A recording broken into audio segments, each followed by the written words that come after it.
네, 안녕하십니까. 강대 영어의 정시원 선생님입니다. 네, 반갑습니다. 우리 대일고등학교 2학년 되시는 친구들 지난 25년 1년간 상당히 고생 많으셨습니다. 하지만 2학년 때는 조금 더 고생하셔야 될 것 같습니다. 네, 올해 저기 2학년 그 출제 기조를 보면 1학년 때와는 많이 달라집니다. 따라서 1학년 때 하던 것처럼 하다가 시험 보게 되면 큰 코 다칩니다. 그래서 지금 26년에 우리가 어떻게 준비해야 되는지 같이 한번 보겠습니다. 대단히 많이 변화됩니다. 2학년 때는. 그래서 뭐가 변화되는지 같이 한번 보시고요. 어떻게 준비해야 1등급이 나오는지 같이 한번 봅시다. 네, 요거는 요겁니다. 단순 암기의 종말. 단순 암기만 하다가는 아무것도 못합니다. 네, 2학년 때는. 근데 1학년 때는 이제 단순 암기가 뒷받침이라도 돼야 된다 이렇게 말씀드렸는데 2학년 때는 그것도 조금 어렵습니다. 특히 지문 내용이 그렇습니다. 단어장은 물론 다 외우셔야 돼요. 예문도 해야 되고 동의어, 반의어 요건 똑같습니다. 1학년 때랑. 하지만 이제 지문들이 요거부터 같이 한번 볼까요? 1학년 때는 없었죠. 외부 지문이. 근데 2학년 때 생깁니다. 외부 지문이 뭐냐? 시험 범위에 해당하지 않는 그런 지문들이 팍팍팍 시험지에 등장합니다. 마치 저기 모의고사 보는 것처럼. 따라서 기본적인 어떤 정시 실력, 모의고사 실력 요것도 상당히 뒷받침이 돼야 되고 암기도 어느 정도 해야 됩니다. 근데 지문 자체가 워낙 많이 변형이 돼가지고 여기 보이시죠? 지문 자체가 워낙 많이 변형이 돼서 암기가 참 허탈하게 느껴지는 경우가 많았습니다. 작년에. 그렇다고 해서 암기를 아예 안 해야 되냐? 또 그것도 아니고 암기해야 될 부분이 뭔지 말씀을 드리겠습니다. 이제 거의 원문은 어디에 있나? 약간 이런 수준입니다. 이게 시험 범위가 맞았나? 할 정도로 변형이 많이 이루어집니다. 그냥 거의 새 지문 본다고 생각하시면 돼요. 2학년 때는. 그 다음에 이제 어휘. 2학년 때는 이제 해커스 보카라고 그걸 사용하는데 1학년과 비슷합니다. 표제어 나오고 유의어, 반의어 나오고 예문 나오고 특히 예문이 많이 나옵니다. 예문도 살짝 변형이 되고 네, 이렇기 때문에 또 막 외워라 이렇게 할 수도 없고 다 회독해서 저기 확장시키는 단어 하나를 갖다가 딱 그 유의어, 반의어 말고 좀 확장시키는 1학년 때 예를 들어서 suddenly, steep 요 정도로 바뀌어서 나왔으면 2학년 때도 거의 비슷합니다. 그래서 단어장에 있는 단어들 다 공부하시고 거기서 조금 확장시켜서까지 공부가 이루어져야 합니다. 그 다음에 요게 좀 많이 필요되어집니다. 논리적 사고. 지문에 없는 추가된 지문의 어순배열 또는 빈칸 채우기 이런 사고를 많이 요하는 시험입니다. 같이 한번 이따 보겠습니다. 그 다음에 외부 지문 나오고 그래서 이렇게 단순 본문 남기 이거는 조금 어렵고 본문의 어떤 주제문이나 요약문 정도 쓸 수 있을 정도로 공부하시면 좋아요. 다 외우는 거는 조금 지양해야 됩니다.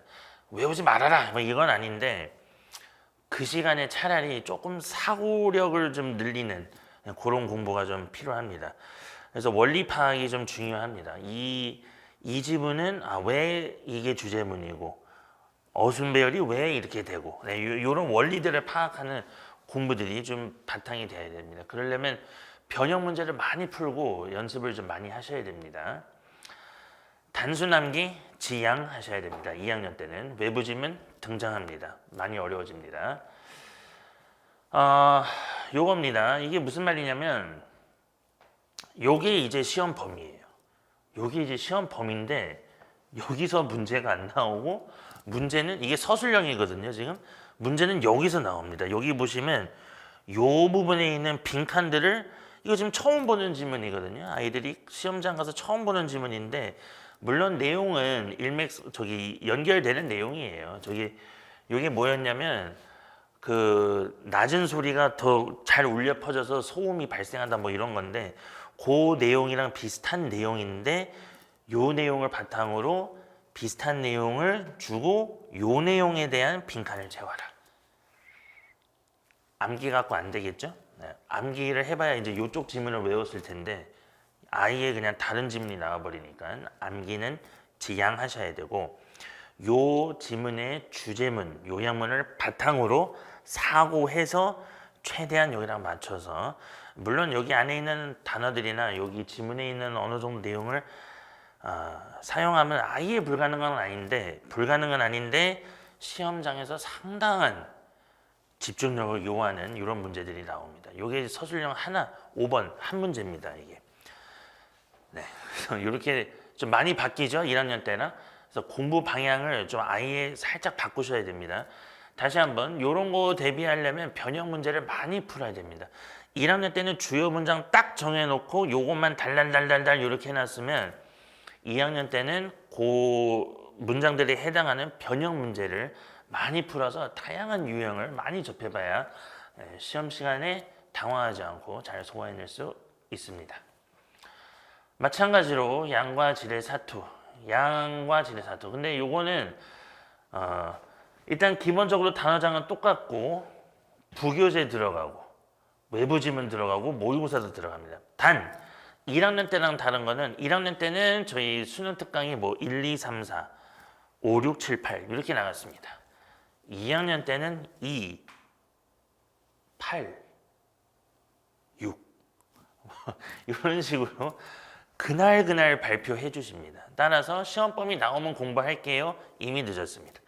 시험 범위가 발표될 때마다 수업 시간에 나가는 진도를 그때 소화를 하셔야 됩니다. 왜냐하면 시험 보기 1주, 2주 전까지 계속 진도가 나가거든요.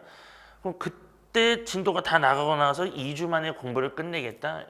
불가능합니다. 그래서 그때 2학년 때는 그렇습니다. 그때 발표되는 범위를 빨리빨리 알려주셔서 수업이 준비가 잘 될 수 있게 그래서 와서 온전히 잘 소화할 수 있게 그런 공부가 돼야 됩니다.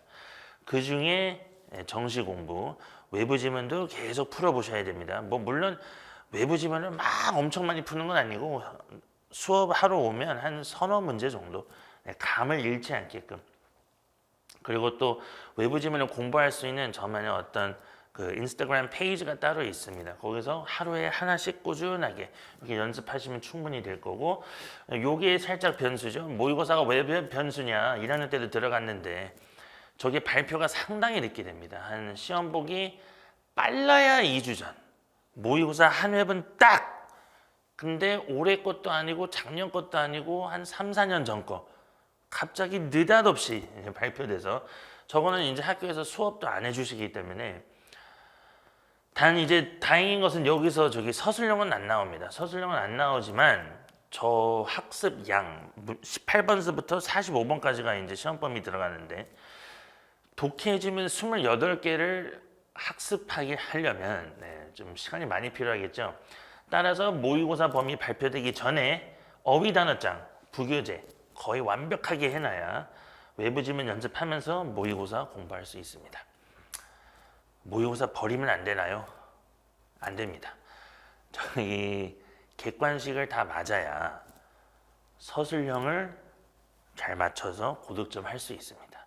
서술형을 잘 맞춰봐야 선택형을 다 틀려버리면 아무 의미 없습니다. 따라서 필요한 공부 먼저 싹 해놓고 그 다음에 모의고사 공부 해야 됩니다. 그 다음에 선지 길이가 상당히 깁니다. 이렇게 시험지가 양쪽으로 나눠져 있죠. 좌우 한 문제씩밖에 못 들어갑니다. 그만큼 이렇게 깁니다. 그래서 거기에 나와 있는 어휘들 다 바뀌어서 나오니까 그 변별할 수 있어야 됩니다.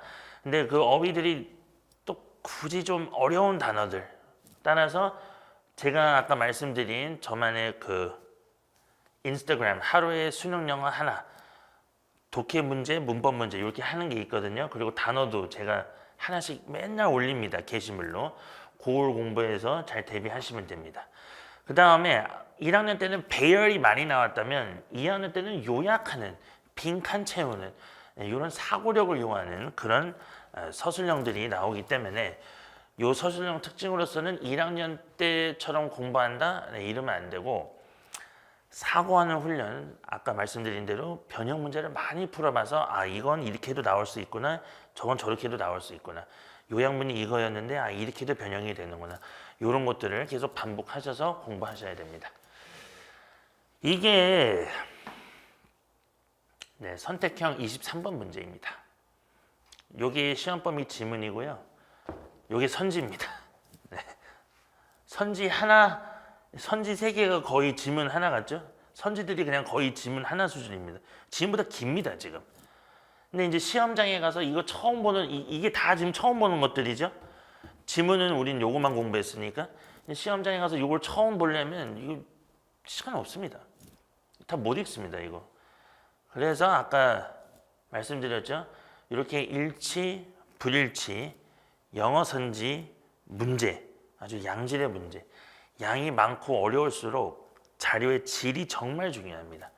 그래서 제가 직접 출제, 변형, 검수까지 하는 그런 양질의 문제들로 대비를 하셔야 시험장 가서 중요한 단어를 딱딱딱 골라내서 아, 요게 틀렸구나. 이렇게 되는 거지. 가갖고 지금 이거 하나하나 이렇게 하다 보면 거의 한 10문제 남았는데 이제 끝났다. 거의 이렇게 될 겁니다. 그래서 지금 1학년 때랑 많이 다르죠. 문제가. 선택형 문제조차도.